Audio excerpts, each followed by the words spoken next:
Hi! Hello! నమస్తే. Welcome to our Suman TV. So, చాలా మందికి పెయిన్, ఫేషియల్ పెయిన్ ఎక్కువగా ఉంటుంది. ఇక్కడ ఏమంటారు చాలా షార్ప్ పెయిన్, నర్వ్ పెయిన్ అనేది వెరీ షార్ప్‌గా ఉంటది.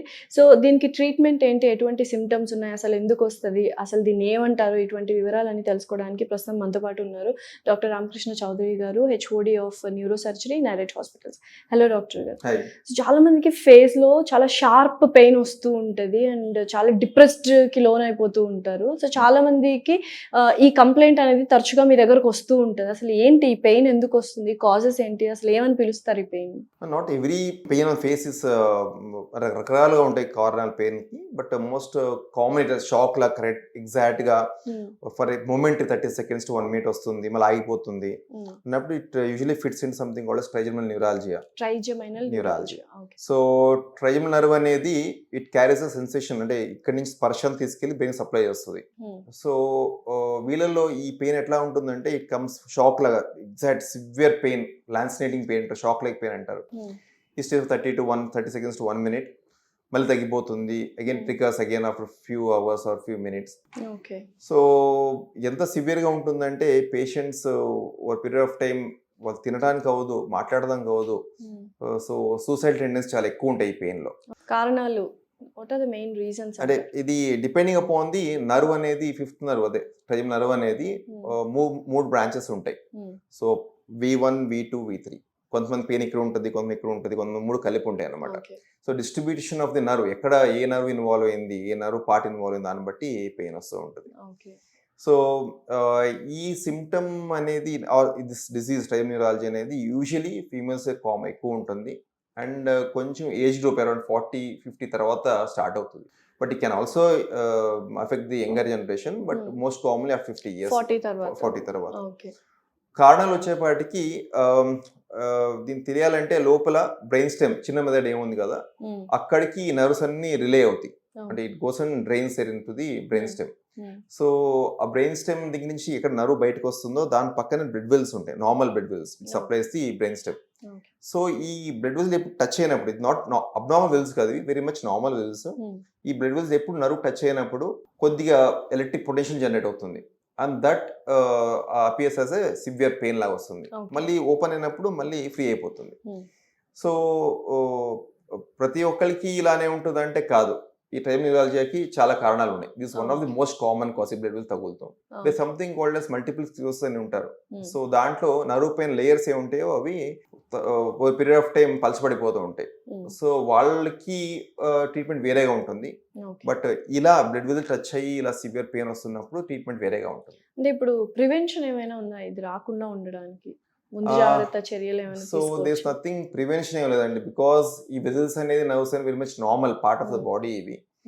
సో ఏజ్ తో పాటు నర్వ్ బ్లడ్ వెల్స్ కొద్దిగా ఎలాంగేట్ అయ్యి, అది కొద్దిగా స్ట్రెచ్ అయ్యి ఆ నర్వ్ పైన టచ్ అయినప్పుడు వస్తుంది.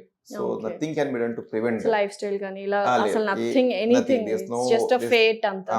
దాని వల్లనే విల్ గెట్ ఎ ట్రై చేయాలి, ఎవరికైనా రావచ్చు. ఓకే. సో ట్రీట్మెంట్ ఆప్షన్స్ ఏమున్నాయి? ట్రీట్మెంట్ లైన్ ఏమున్నాయి? అదే రకరకాల ట్రీట్మెంట్ ఆప్షన్స్ ఉన్నాయండి. ద బెస్ట్ పార్ట్ ఈస్ అంటే surgical management, something called as microvascular decompression.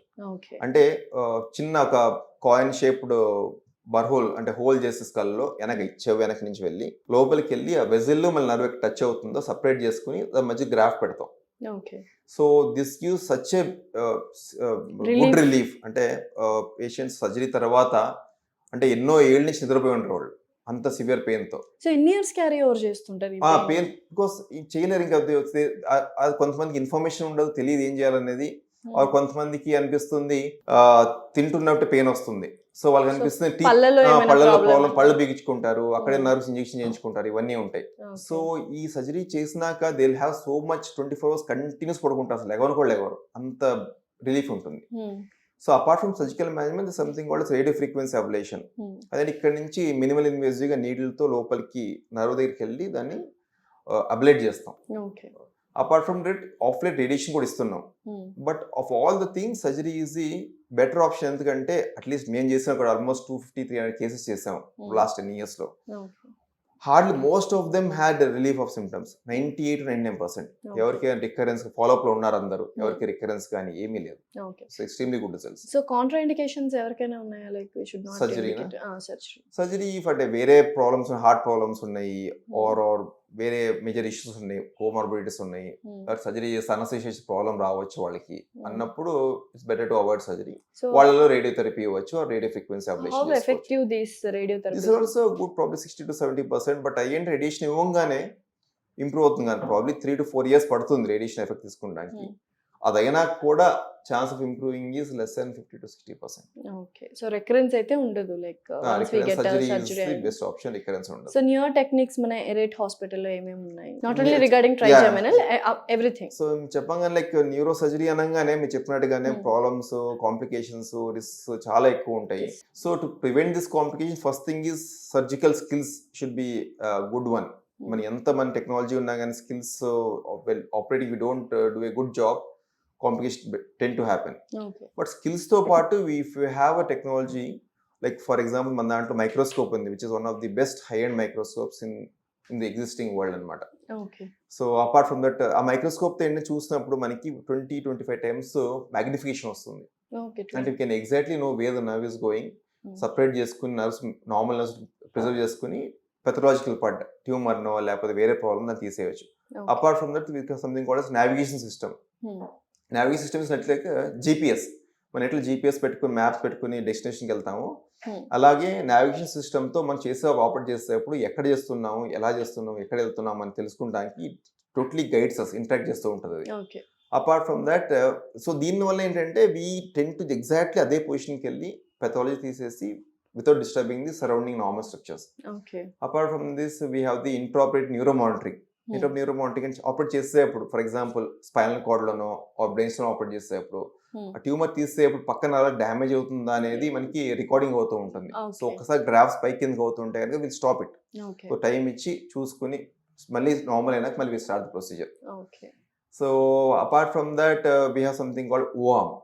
Ohm అనేది జస్ట్ లైక్ సియామ్ లో ఎట్లా ఎక్స్రే అంటే స్పైన్ చేసేప్పుడు సియామ్ అని వాడతాం అనమాట. సంథింగ్ ఓ లాగా ఉంటుంది, హోల్ బాడీని స్కాన్ చేస్తుంది. సో మినీ సిటీ లాగా దాంతో చేసేటప్పుడు అంటే మనం ఎగ్జాక్ట్ చేసేటప్పుడు ఇప్పుడు ఫర్ ఎగ్జాంపుల్ ఒక స్క్రూ వేయాలి స్పైన్ లో, మన చేసే స్క్రూ ఎక్కడికి తెలుస్తుంది, ఎక్కడికి వెళ్తుంది ఏంటనేది. ఇంతకుముందు అంటే బ్లైండ్ గా చేసేవాళ్ళం, ఎక్స్రే పెట్టి చేసేవాళ్ళం. But still this gives almost 99% accuracy ఉంటుంది. సో కాంప్లికేషన్, ఇవన్నీ టెక్నాలజీస్ వల్ల complication rates come down so much drastically. So it is visibly thing కాబట్టి మనం చూస్తూ చేస్తున్నాం, we can see everything. Okay. So to reduce the complications, all these things help. So many newer techniques and advancements అయితే alright హాస్పిటల్లో ఉన్నాయని తెలిసిపోతుంది. And one more thing also, like something called awake craniotomy చేస్తున్నాం of late. Awake అంటే patient మెలకు ఉంటారు, మాట్లాడుతూ ఉంటారు, కొత్త స్కాల్ప్ కి లోకల్ అనస్థీషియా బ్లాక్ ఇచ్చేసి బోన్ కట్ చేసుకుని, బికాస్ ఫర్ ఎగ్జాంపుల్ ట్యూమర్ ఎక్కడో హ్యాండ్ ఏర్ లెగ్ ఏరియా దగ్గర ఉంది, నేను ఆపరేట్ చేస్తే ప్రాబ్లమ్ అయ్యే ఛాన్స్, కాంప్లికేట్ చాలా ఎక్కువ ఉంటాయి అని తెలుస్తుంది మనకి.